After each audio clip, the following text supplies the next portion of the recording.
అది చూడండి,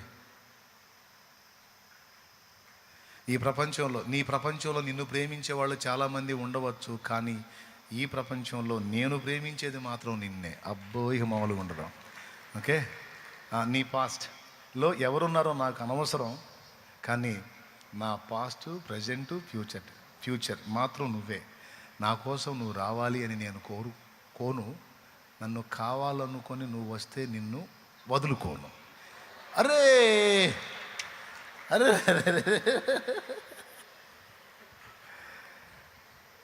ఇక గింగరాలు తిరిగిపోవటమే కదా. ఇక అన్ని నవరంధ్రములు గిరగిర తిరిగిపోయి, ఆహా మహాకవి ఏమండి అయిపోతారు అలాగా.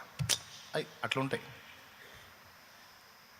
ఇప్పుడు ఆ మాటలు విన్నప్పుడు వాని మనసు అసలు ఈమె విషయంలో ఎలా ఉందో, లేదా వాని విషయంలో ఆమె మనసు ఎలా ఉందో తెలుసుకునేది ఈ లేఖ. ఆ లేఖ కోసం తపన పడతారు. పాపం స్టార్టింగ్లో అంతే ఉంటుంది, తర్వాత లేఖ అయిపోయిద్ది, కేక స్టార్ట్ అయిద్ది. స్తోత్రం. ఓకేనా? అన్ని విధాల కేకలు స్టార్ట్ అవుతాయి. సరే, ఇప్పుడు నేను చెబుతుంది ఏంటంటే, అలాంటి లవ్ లెటర్లు బుక్ అయిపోయి జీవితాలు సర్వనాశనం అయిపోయి ఆత్మహత్యలు చేసుకొని సచ్చిన వాళ్ళు చాలామంది ఉన్నారులే. అట్లాంటి మాయ మాటలు నమ్మి కొంతమంది ఆడవాళ్ళు బుక్ అయ్యారు, కొంతమంది మగవాళ్ళు బుక్ అయ్యారు. కొంతమంది ఆడవాళ్ళ చేతుల్లో మగవాళ్ళు తెచ్చారు, కొంతమంది మగవాళ్ళ చేతుల్లో ఆడవాళ్ళు తెచ్చారు. అది దాదాపు ఈక్వల్గా నడుస్తుంది పబ్లిక్ చూస్తే. ఓకే, ఈ లేఖలన్నీ అంతా ఏంటంటే, ఇందాక అన్న పాడినట్టు యవ్వన కాలపు కామపు చేష్టలు. ఒక ఏజ్ వచ్చేటప్పుడు కొన్ని విధములైన హార్మోన్స్ మన బాడీలో రిలీజ్ అవుతాయి. వాటి ప్రభావం వల్ల కొన్ని రకాల పైత్యరసాలు మనలో మేలుకుంటాయి. దాన్ని బట్టి కొన్ని వ్యామోహాలు మనలో ఉత్పత్తి అవుతాయి. అవి కొన్ని కోరుకుంటాయి. కొంతమంది వాటిని కంట్రోల్లో పెట్టుకుంటారు, అటు దేవునికి కనెక్ట్ అయ్యి వాటిని అణుచుకుంటారు. కొంతమంది అణుచుకోలేక రోడ్డును పడతారు, వాళ్ళ బతికే బజారు పాలైద్ది. కంట్రోల్లో పెట్టుకున్న వాళ్ళు కుటుంబానికి సమాజానికి మాదిరిగా దీవెనగా ఉంటారు, వాళ్ళ బతుకులు ఆశీర్వాదకరంగా ఉంటాయి. అయితే ఇప్పుడు నేను ఆ లవ్వుల సంగతి చెప్పట్లా. అవన్నీ లవ్వులు కాదు, చెవులో పువ్వులు. ఎందుకంటే ఇక్కడ నీతిమంతుడు లేడు, ఒక్కడు లేడు, ఏ భేదము లేదు, అందరూ పాపం చేసి. కాబట్టి నీకు ఒట్లు పెట్టేవాడు కూడా నీతిమంతుడు కాదు, నీకు మాట ఇచ్చేది కూడా నీతిమంతురాలు కాదు. ఎందుకంటే వాళ్ళు నిజంగా నీతిమంతులైతే బైబిల్ అబద్ధం అయిపోయింది. కాబట్టి పిచ్చోడా బుక్ అవ్వకరా, పిచ్చిదానా బుక్ అవ్వకో, బలైపోతావు. ఇప్పుడు నేను చెప్పినా నీకు ఎక్కదో. ఆయన అంతే అంటాడులే, ఆ అబ్బాయి గురించి ఆయనకి ఏం తెలుసు, నీ పళ్ళు రాలినప్పుడు తెలిసిద్ది నీకు. ఆయన అంతే చెబుతాడులే, ఆ అమ్మాయి నేనంటే ప్రాణం, ఒరే నీ ప్రాణం తీసిద్ది. ఎందుకు వచ్చినా కూడా వద్దురా బాబు, వద్దు, వదిలే. దేవుని కనెక్ట్ అవు. ఒక రోడ్ వచ్చాడు నాకు తెలిసినోడు, ఒక అమ్మాయిని ఇష్టపడి ఆ అమ్మాయిని తనకు దేవుడు ఇవ్వాలని ప్రార్థన చేసుకుందామని వచ్చాడు. చివరికి ఇది ఏసై ప్రేమ తెలుసుకున్నాడు, అమ్మాయిని వదిలేశాడు, ఏసైని పట్టుకున్నాడు. వాడు లవ్ సక్సెస్ కావాలని వచ్చాడు చర్చికి. యేసు ప్రభు దగ్గరికి పోతే ప్రార్థన చేస్తే జవాబు వచ్చిద్దిరా అని ఎవడో చెప్పాడు. వాడు ఎవడో ముదురు. ఎందుకంటే యేసయ్య ప్రేమ అన్ని ప్రేమల కంటే బలమైంది. అది సరిగ్గా ఒకరిని కనెక్ట్ చేసిందంటే వాడికి దేనైనా వదిలిపెట్టగలుగుతాడు. అది తెలిసిన వాడి, నువ్వు యేసయ్య దగ్గరికి పోరా, నీ ప్రేమ సక్సెస్ అయింది. వాడు వచ్చాడు ప్రార్థన చేసుకోవడానికి, చిన్నగా వాక్యం చదవటం మొదలు పెట్టాడు. అందులో యేసయ్య తనని ఎంత ప్రేమించాడో అర్థమైపోయింది. ఇక ఆమె ప్రేమను వదిలిపెట్టాడు, యేసయ్య ప్రేమ కనెక్ట్ అయిపోయాడు, దేవుని కొరకు నిలబడిపోయాడు.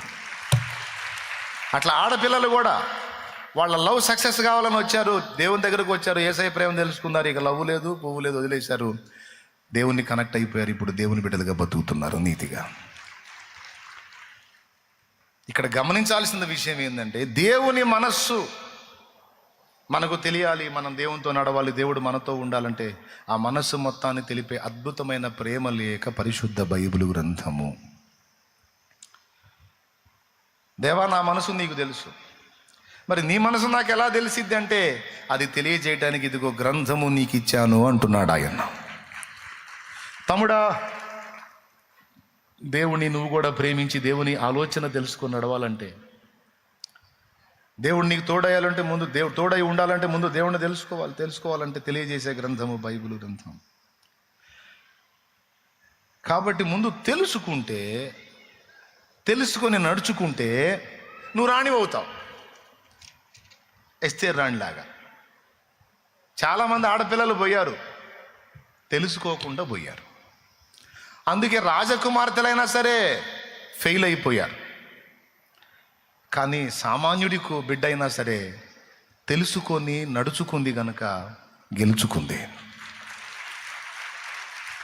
కాబట్టి తెలుసుకోవటం అనేది ఎంత కీలకమో చూడండి. ఏమయ్యా, దేవునితో నడవాలంటే దేవుని మనసు, అది దావీదు తెలుసుకున్నాడు గనుక దేవుని చిత్తానుసారమైన మనస్సు కలిగిన వాడిని దావీదు సాక్ష్యం పొందాడు. తన బ్రతుకాలమంతా కూడా దావీదుకు దేవుడు తోడై ఉన్నాడు. తర్వాత ఇశ్రాయేలు మీద దావీదు సింహాసనాన్ని దేవుడు స్థిరపరిచాడు.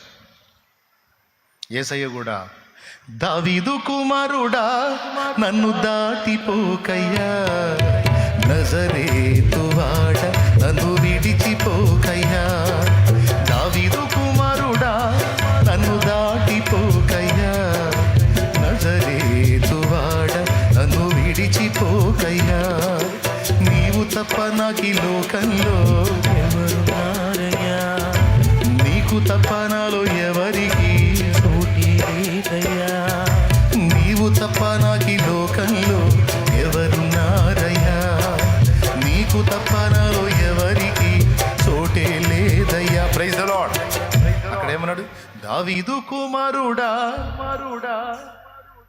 విశ్వానికే నిర్మాణకుడై ఉండి సృష్టికర్త అయి ఉండి ఆయన ఒక అల్పుడైన దావీదుకి కుమారుడు అనిపించుకోవడానికి ఇష్టపడ్డాడంటే దావీదుని ఎంత లైక్ చేశాడో చూడండి దేవుడు.